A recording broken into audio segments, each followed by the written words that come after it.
Hello, my name is Scott Maloney, and I'd like to take a moment to thank you for taking a look at this quick reel. I hope this video gives a summary of who I am, what I do, why I do it, and what I hope to do on behalf of your station, company, school, or organization. I hope you gain some perspective, news packages, a feel for my interviewing style via Zoom, as well as having over 15 years experience addressing audiences from the stage, and finally, my literary skills. So sit back, relax, and I'll see you in a few minutes. News Source 8's Scott Maloney tells us about this period and what you can do to stay safe. Survive your drive. Those are the sage words coming from State Highway Safety Director Lauren Stewart. Whether it's tourists coming from out of state to enjoy everything that Maine has to offer, whether it's kids who are out of school, who are walking, biking, or driving to and from their jobs. We have a lot more people using our roadways. So just like to remind people that with the increased traffic on the road, we want to have you be safe, get to your destination safely, and operate in a safe manner. Safety doesn't end with driving safely and watching for unexpected people, animals, or things in the roadway. Preparation is also important. Make sure you have all the proper fluids that you need. Add a few snacks and some bottles of water in the car in case you get detained someplace in traffic while you're waiting to get to your destination. The rules, the laws, and the advice are quite simple. Obey traffic laws. Stay alert. Don't get behind the wheel if you're under the influence of any substance. Make sure everyone in your vehicle is wearing a seatbelt. And finally, most importantly, use common sense. Scott Maloney, News Source 8. 35 years ago, a time capsule was buried at Pine Street Elementary School. It's now been dug up and a new one is being buried in its place. News Source 8's Scott Maloney was there and has the story. At the beginning of the year, my school year, this is my first year at Zipple, our facilities manager had told me about a time capsule that was buried. And me being the history buff that I am, I was very intrigued about that. And so, after discovering that the capsule had been buried in 1987, or 35 years ago, Pine Street Elementary School Principal Bill Jarrett decided it was a perfect time to dig it up. Some of it was not in the best of shape because water did get into it, but letters were there. The items were put on display at the elementary school, but didn't stay there for long. A new time capsule had been put together, not only reburying the old items, but including new items, with instructions not to exhume for another 35 years. 35 years will pass by in the blink of an eye.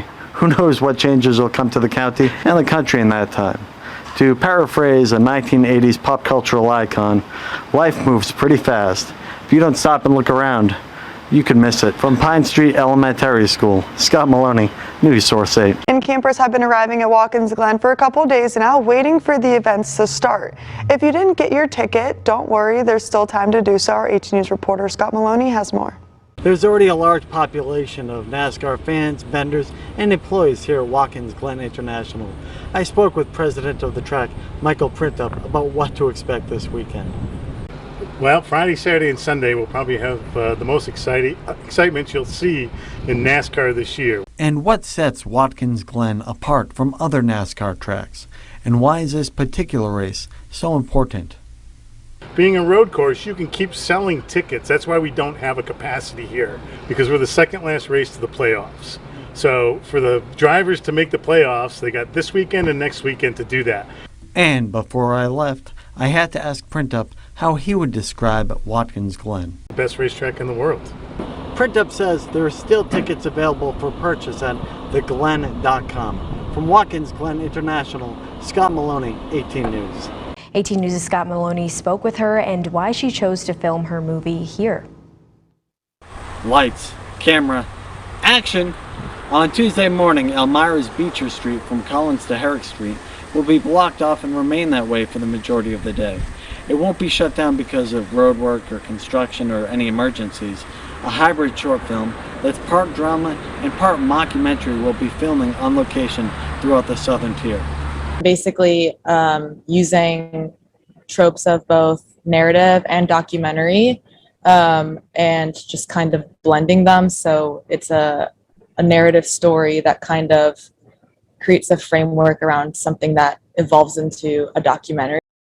The director, Sophie Fuhr, will be shooting scenes in surrounding communities and has already booked rooms and Airbnbs for cast and crew alike.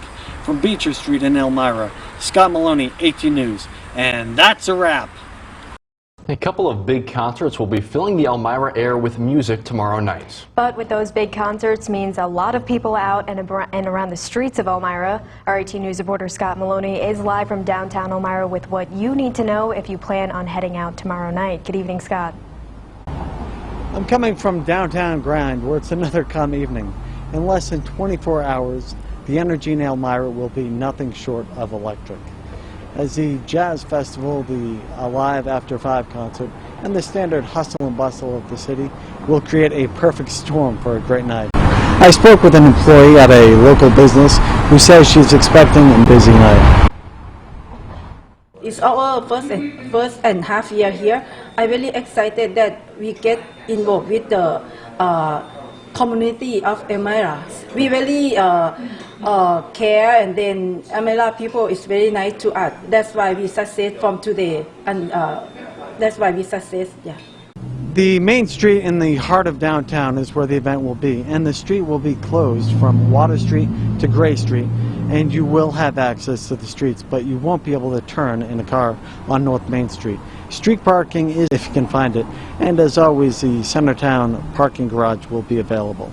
From North Main Street in downtown Elmira, Scott Maloney. Students are learning about the dangers of underage and irresponsible drinking from a man who knows about those dangers firsthand. Scott Maloney fell 3 stories from a tree after a night of drinking, hitting his head on the ground and suffering brain injuries. He says one bit of advice for everyone to prevent them from suffering his fate. Everyone has a role model. Don't do anything you wouldn't do in front of your role model. I'm Scott Maloney. During my senior year of college, I suffered a traumatic brain injury after falling 3 stories while under the influence of alcohol. After several weeks in a coma, I beat the odds and survived to tell my story.